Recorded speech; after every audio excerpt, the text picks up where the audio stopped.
Alors, bienvenue dans le monde cellulaire, c'est la deuxième partie de notre série Découvrir le corps humain, le comprendre et comprendre la naturopathie. Qu'est-ce qu'une cellule? On va commencer par sa définition. C'est une unité structurelle et fonctionnelle des êtres vivants. Elle est la plus petite unité de ces êtres vivants et est capable de se reproduire de façon autonome.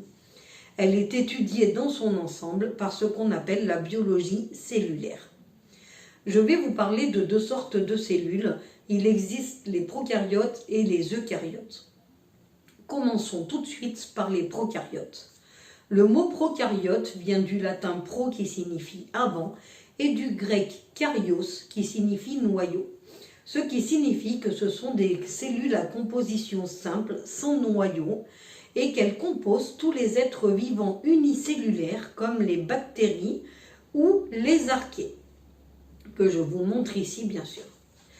Elle a été découverte la première fois en 1668 par Leeuwenhoek, que je vous montre ici, et qui les observa au microscope et les appela les animalcules.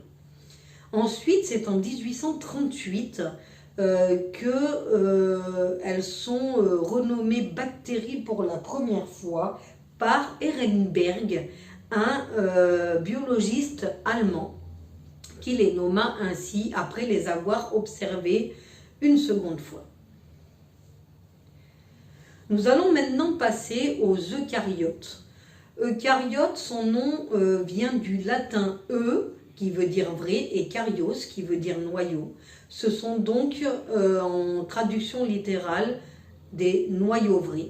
Ces cellules sont composées de manière un peu plus complexe que les précédentes, avec un noyau et différents organites que nous verrons dans une seconde vidéo comme les précédentes. Ces cellules-là vont composer tous les êtres multicellulaires ainsi que quelques unicellulaires. Et il faut savoir qu'elle a été découverte la première fois en 1665 par Hooke, un naturaliste anglais, et qui va vraiment voir tous les organites de la cellule. Et c'est en 1839 que Theodor Schwann et Schleiden vont étudier plus profondément cette cellule et mettre un nom dessus, et mettre le nom eucaryote, et qui vont dire que tout être vivant est composé de cellules. Alors, qu'est-ce que la théorie cellulaire? La théorie cellulaire est une théorie qui va nous dire que la cellule est une unité fonctionnelle et structurelle des êtres vivants. Elle va également nous dire que les organismes dépendent de l'activité cellulaire et que toute activité biochimique dans la cellule est coordonnée par les substances qu'elle comporte. Ça, ce sont les premiers points.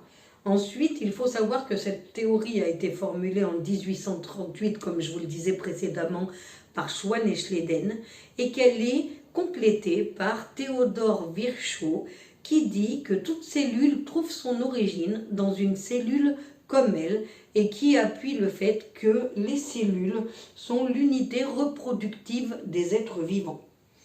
Un dernier point va nous dire que la cellule est une unité anatomique, morphologique et physiologique des êtres vivants. Donc tout ça combiné forme la théorie cellulaire.